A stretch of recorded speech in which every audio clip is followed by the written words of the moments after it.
Hi, I'm Alex Metricardi, Chief Marketing and Public Relations Officer for Living Branches. Today is April 16th.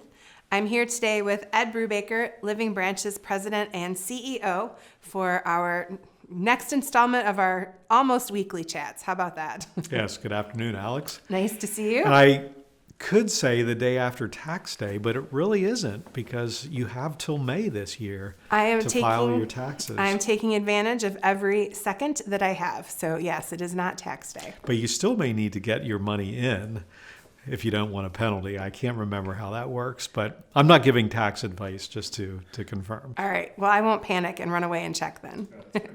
So let's start for a minute with our COVID case counts. We do actually have some to talk about again. I believe by my count right now, we are at 4 confirmed staff persons testing positive across Living Branches. And I think that is 1 at the Willows, 2 at Souderton, and 1 at Dock Woods at the present time. Still no residents, which is what we have seen really since we've completed our original vaccination clinics. Yeah, that's right. And I think part of what's happening too is that our staff, they don't live on campus, obviously, so they need to go home at night. And so there's potentially interaction with more people. Perhaps they have children that, go to a local school where there may be cases, et cetera. And so that's kind of assumed that's probably how it's going to be, particularly because the positivity rates are going up. Well, unfortunately, we probably talked about this last video too, but they went up again. And Bucks County was now over 10% again, unfortunately. And Montgomery County, I think the other day was 8.2, and now I believe it's closer to 9. So that's a challenge. But yeah, you're right. The good thing, the positive news is because of the vaccination levels of our staff and of our residents, so far, there have not been any cases that transmitted to our residents, even with the opening up of visiting on our campuses, which is wonderful because this roller coaster of opening and closing in personal care and healthcare is very disruptive. So we do the best we can, and we try to interpret the regulations appropriately, but also in keeping with what is best for our residents now too. But yeah, that is the positive news. Whether that will continue, who knows? But we also hope that the positivity rates will go down again once the vaccination rates continue to go up. And speaking of vaccinations, we are back to doing at least a modified version of vaccination clinics on our campuses. And that was through a lot of good work by various team members to make that happen. Yeah, that's right. And we had a contact with Phoebe Pharmacy, and a shout out to them because they did a great job for us. Our pharmacy, CPS, is now able to get it as well. I think they're going to be using Moderna, and they also have some access to J&J, and we'll talk about that in a moment too. But so yes, we've had the ability to work through those things and have vaccinated quite a number of people. I mean, it wasn't like our original clinics, but it's been a number of people. I think there were between 40 and 50 just yesterday.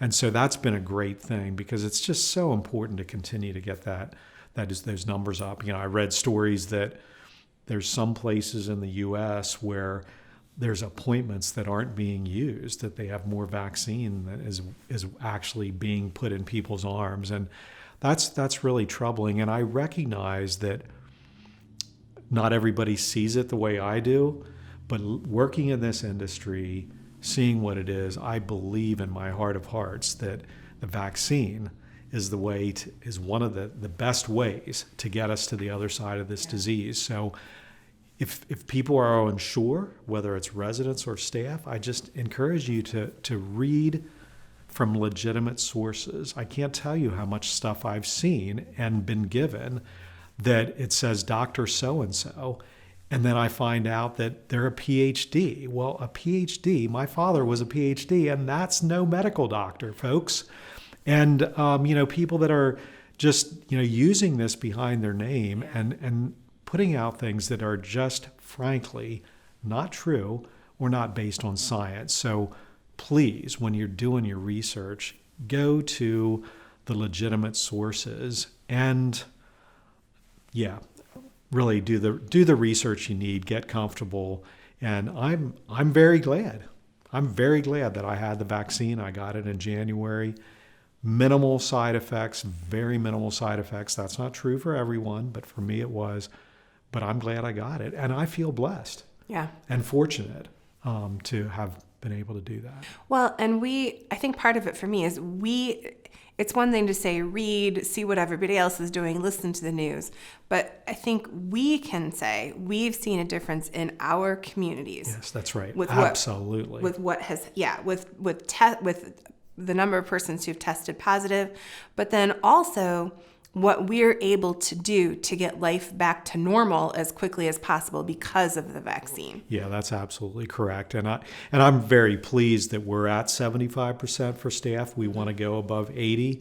But when I see other places, some in this area, but even across the country, that's a good number. Yeah. And 90 to 100%, most places have good resident participation.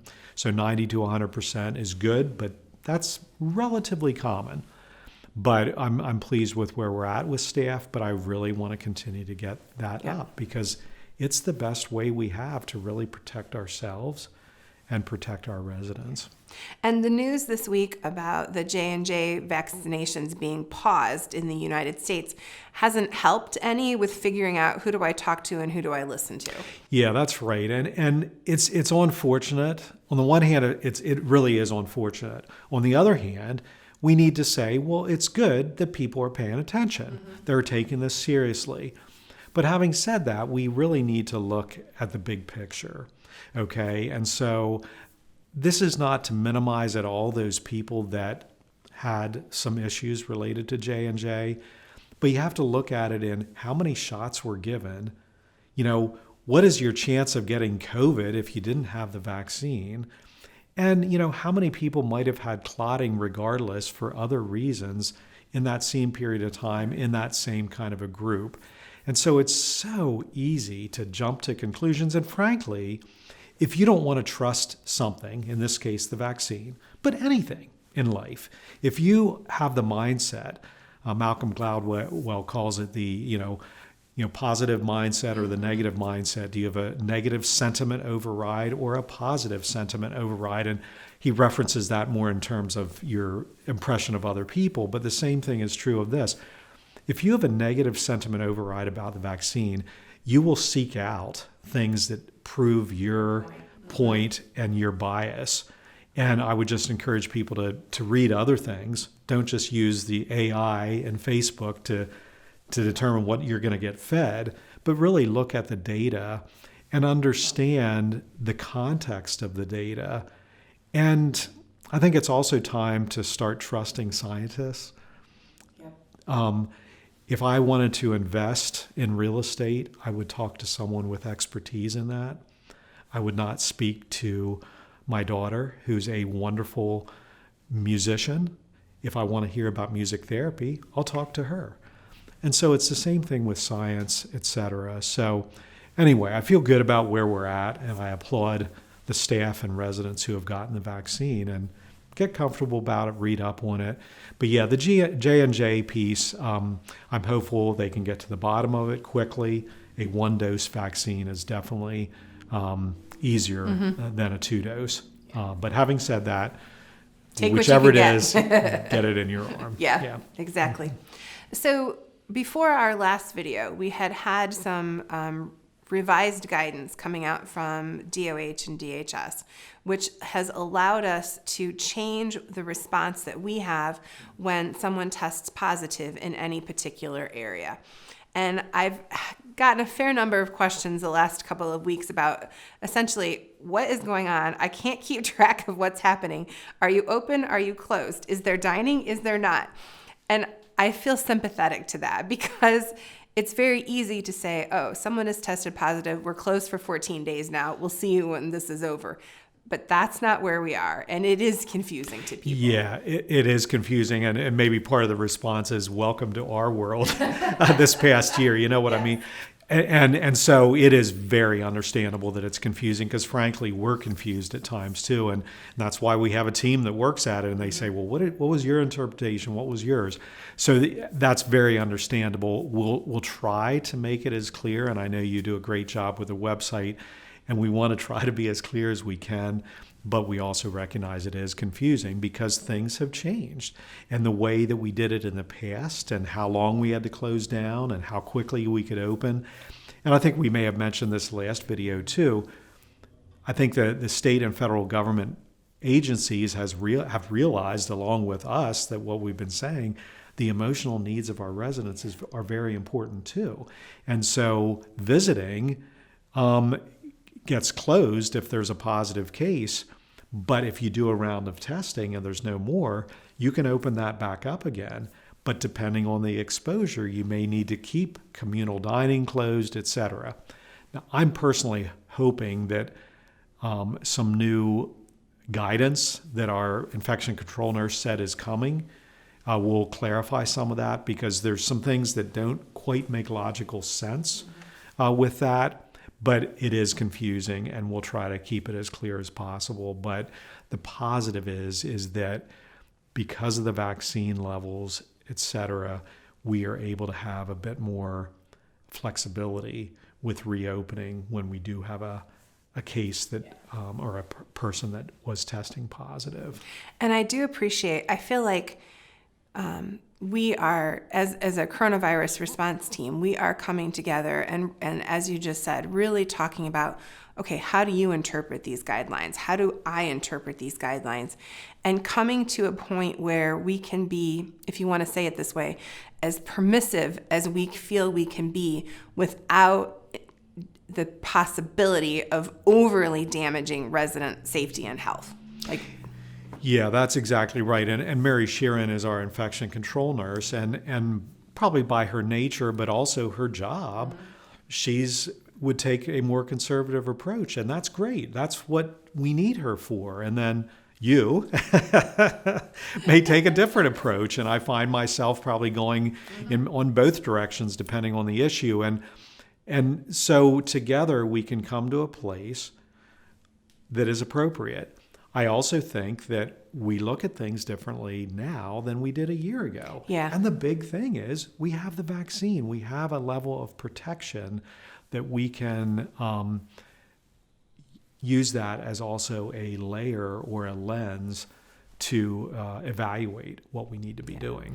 And in some ways, it feels like we now have more kind of like on the ground understanding of this has been the result of the vaccine than perhaps people at the regulatory agencies who seem like maybe they're taking a wider scope or still not quite sure that they want to trust the results that we're seeing. So yeah, that's right. And how we respond to it too. I know you and I got a text, what was it, last Friday night from Monique about a situation. And I will say my blood pressure spike last Friday was much, much less than it was a year ago when, we got the same text. You need to see a doctor because of where your blood pressure is. That's right. But that's normal.